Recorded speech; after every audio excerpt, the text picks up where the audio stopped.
Good morning and welcome to the Peak District. My name's Caroline and behind the camera is Andy. We've come along to this part of the Peak District because we're going to be doing a 5.4 mile circular hike along Stanage Edge and Bamford Edge. In part because I really wanted to do Stanage Edge, Andy wanted to do Bamford, so it seemed like a really great one to combine the two. We're using the All Trails app today and the hike is saying that it takes on average about 2.5 hours.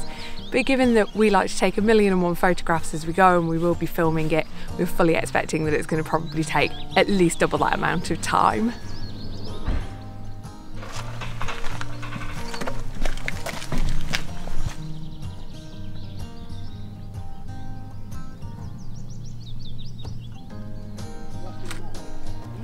What a start to this hike. We saw a hare within about 2 minutes into it. We'd stopped to take some photographs. I think we were just being very quiet, we weren't talking, and it came so close to us.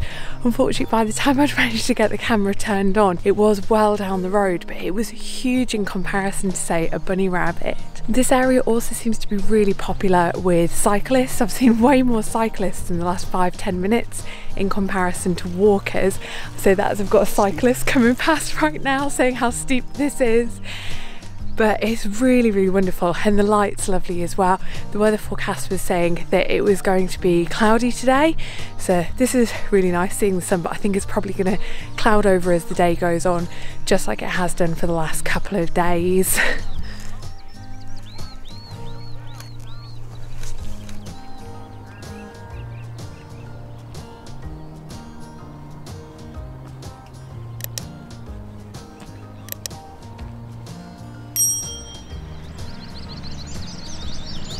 These views are crazy. We've only been walking maybe about 5-10 minutes from where we parked the car.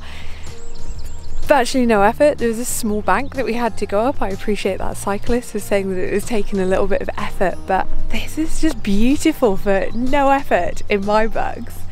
We've also been really lucky with the wildlife. I talked about the hare earlier. I've seen a couple of curlews flying over. You could tell because of their sort of rounded beaks, but again, they were gone before I had a chance to turn on the camera.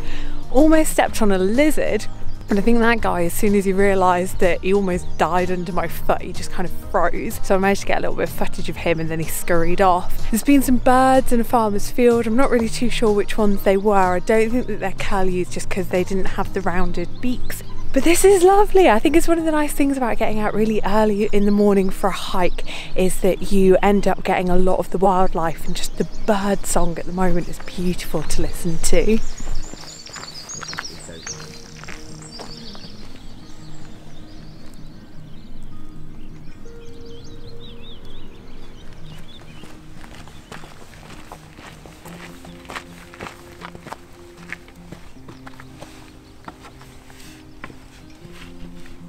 We've just left the beautifully tarmacked road that we've been sharing with all of those cyclists, and we're now onto a footpath that only walkers are allowed onto.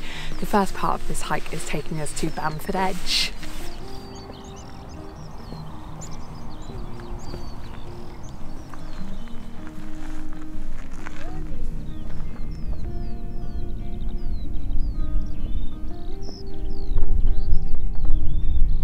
Combination of the uphill walk, the day getting on, so it's warming up, the sun is out, which is not what we expected as per the weather forecast, and the coat has needed to come off. But we've now got to the first part of Bamford Edge. I think it does run along really similar to yesterday with the roaches, and there's lots of these, I suppose, cliff faces, but they're not too high, so it seems to be quite popular with rock climbers, as well as obviously plenty of hikers who you can see behind me too.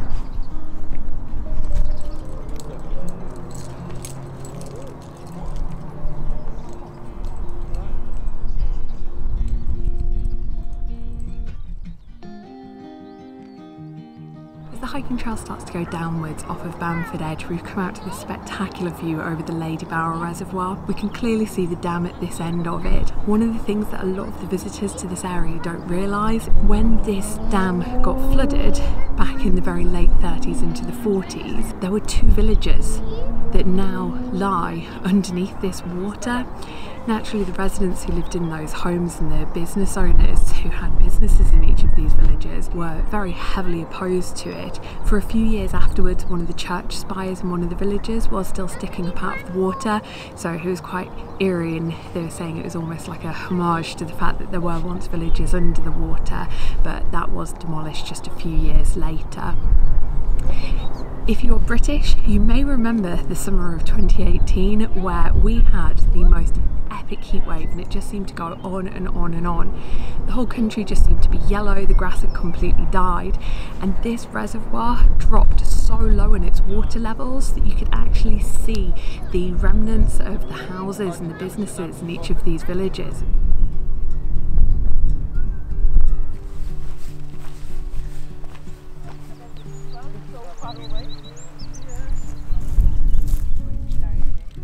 We've just finished our 11sies. It's just a couple of oat bars that are made up with cinnamon and apple. Really delicious, but hopefully it's just going to give us a little bit of an energy boost to see us through until lunchtime.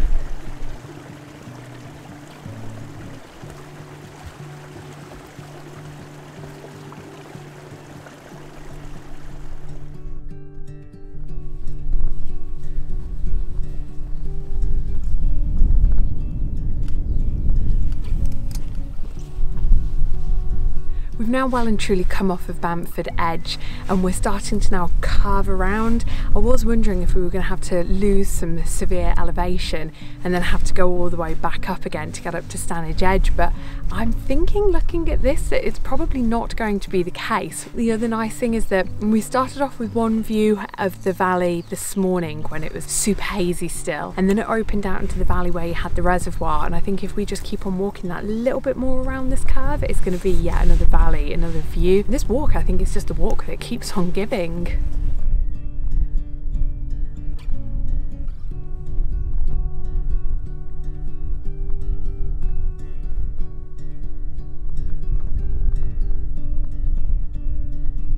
We're both trying to put money on this, and I think, as per what it says on the OS map, when we start to go back, I think we are going to go up onto that craggy, rocky cliff face, because I think that that's Stanage Edge. Andy seems to think, though, that we're probably not going to join it at this point where we can visually see it. He thinks it's going to be a little bit further along, but either which way, we're both pretty convinced that we're going to head up onto that, simply because that's pretty much what the craggy, rocky cliff face looked like where we parked up the car this morning.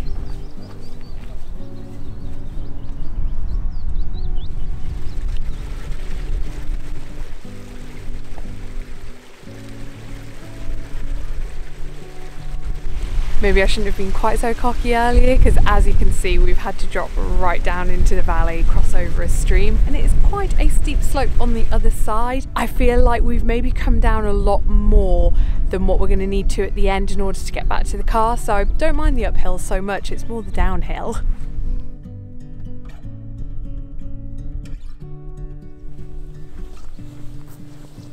Once we got to the top of that really steep section, we could start to see a lot of other hikers still on the other side of the stream. And where that stream very steeply goes up, there's obviously stepping stones that would bring you across, and we could see a family going across too.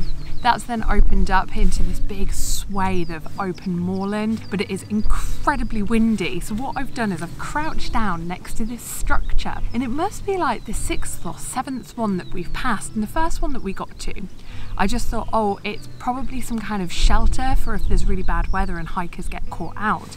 But because there was like one after the next in such close proximity, I do wonder if it might be something left over from perhaps the Second World War, where these might have been used for soldiers to hide in to fight against the enemy. I'm not too sure. The wildlife is picked up a little bit. I'm not too sure whether it was like a duck or potentially a goose that was just kind of chilling in amongst the long grasses, and the bird songs really picked up again, and like the tiny little birds, I'm not too sure what they are because they're so quick, but there's quite a few of those up here too. The only downside really is just the crazy winds.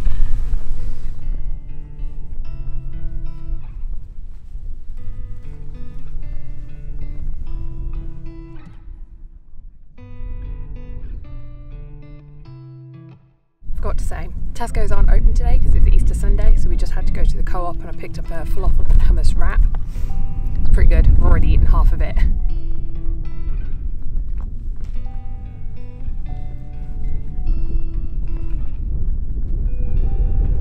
After having eaten lunch, instead of heading east the way in which the All Trails app has told us to go, we decided just to head a little bit further west to the rocks where we could see people rock climbing as we were eating our lunch.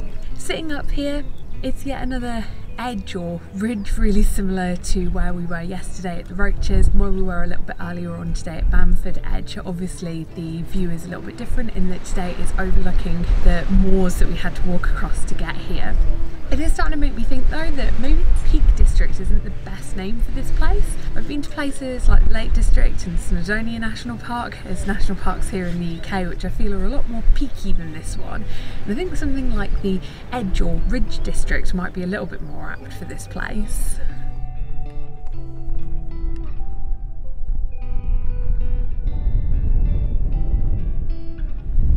Walking along the ridge line now back in the direction of the car park, and we've come along to yet another bit of rock that's jutting out, and this one's what's known as the Crow's Chin.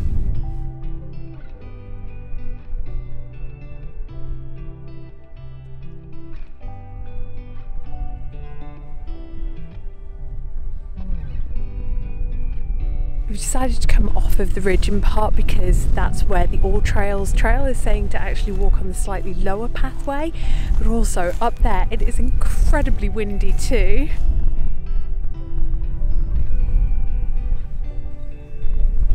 So officially coming off of that edge has not been less windy. In fact, if anything, I feel like the wind's just picked up as the afternoon has gone along.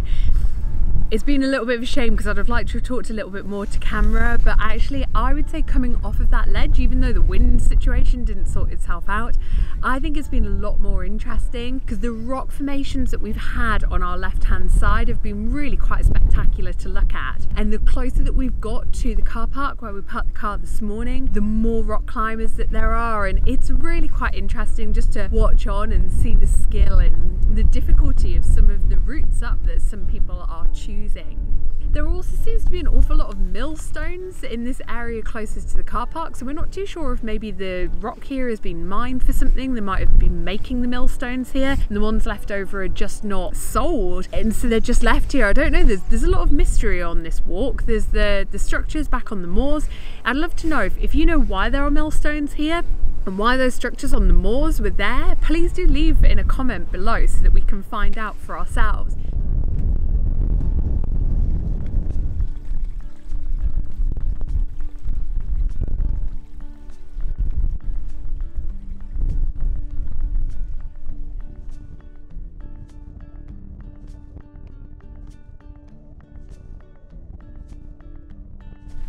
We've got a tiny bit of shelter from the wind here, but my goodness, it has been far too windy to try and pick up this camera and talk to you guys. But we've actually overshot the car park just a little bit because there's a place called Robin Hood's Cave that is up on Stanage Edge. So we've wandered back up onto the top of it, I think hence why the wind has picked up. But we can see over in the distance that there are hordes of people, which kind of makes a little bit of sense. The reading up that I'd done on Stanage Edge said that it's incredibly popular because of how accessible it is, because there's a lot of car parks that start very high up, which means that people can just walk without much elevation gain to be able to enjoy Stanage Edge. So I was quite surprised where we first came up onto it from the moors that there weren't really that many people, but I guess this must be the popular end.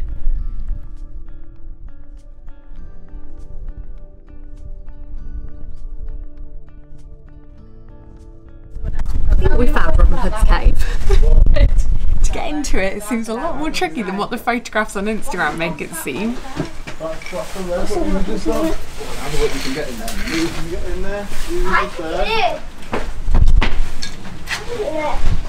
Oh, it is waterlogged down there.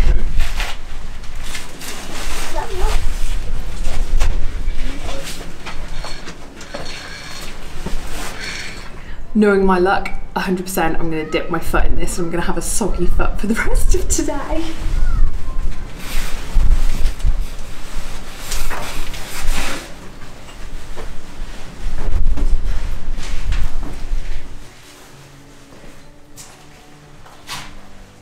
So this is where Robin Hood's Cave brings you out. It's just a really small section with like an overhang overlooking the valley.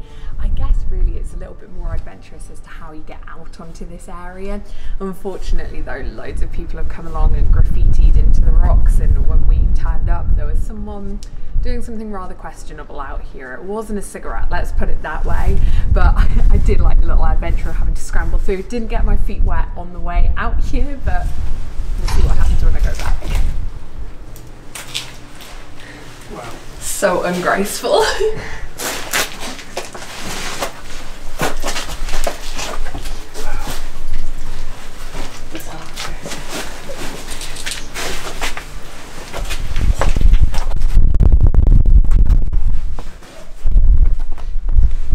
Anyone who is paying close attention might notice that we are not in the same clothes as what we were hiking in, and that is because yesterday we were so cream crackered at the end of our hike we just didn't end up rounding it off, and today is now tomorrow. So we we should do a little bit of a review and reflection on how the hike went. What did you think? Yeah, so overall the hike's very good. There's quite a lot of climbing to begin with to sort of get up onto Bamford Edge. But then that edge in itself was quite spectacular. You sort of get to see the different valleys and you sort of walk around. Then there's sort of a secondary point where you walk across the moors, which was again a nice change of pace, but it was quite exposed up there. I guess we're quite fortunate that it hadn't rained recently, so the conditions were quite good. Yeah. And then I guess there was that final stretch to get up to Stanage Edge. Stanage Edge. And again, I guess that was the last of the strenuousness. So overall, I thought it was a good hike. Yeah. Considering the book said, well, the app said it was moderate to strenuous, I think it was quite accurate from that point of view. And then how did you feel about me in asking, could we go on to Robin Hood's cave? Worth it? I wasn't happy at the time. I wanted to go back to the car, but it was worth it. It's sort of, we're quite slow at the best of times anyway with all the filming, so it took us another hour. But hey, and photography, photography, filming. But I think you could probably do it in another half an hour to probably more 45 minutes there and back as a bolt-on. Especially with the amount of time that you probably want to spend in the cave, like taking your photographs and what have you. Yeah. And I'm really grateful because I really wanted to do Stanage Edge, and Andy, as I said at the start of the video, really wanted to do Bamford Edge, so it would seem like a really nice happy medium where we both got to do what we wanted to do. And I have to say now, after having hiked along both of the edges, Bamford Edge just blew me away. Stanage Edge was kind of cool, but if I could only do one or the other, I would absolutely do Bamford Edge. So well done for that one. I'm very grateful for that. Again, it was really lovely hike. I am pleased that we went along to the Robin Hood's cave, because I think if we hadn't, I would be feeling a little bit of, but you know, we were so close and we didn't do it, and now we've not done it, and it's such an effort to go all the way back to the Peak District again to do it. But yeah, at the time, I mean, I was just broken, and I think that's why we're not doing a roundup until now. But because it is Monday today when we're actually filming this roundup, we can tell you guys what's coming next Sunday. We're going to be heading over towards the Millstones Viaduct to do a circular walk there. So we will see you guys next Sunday. Bye. Bye.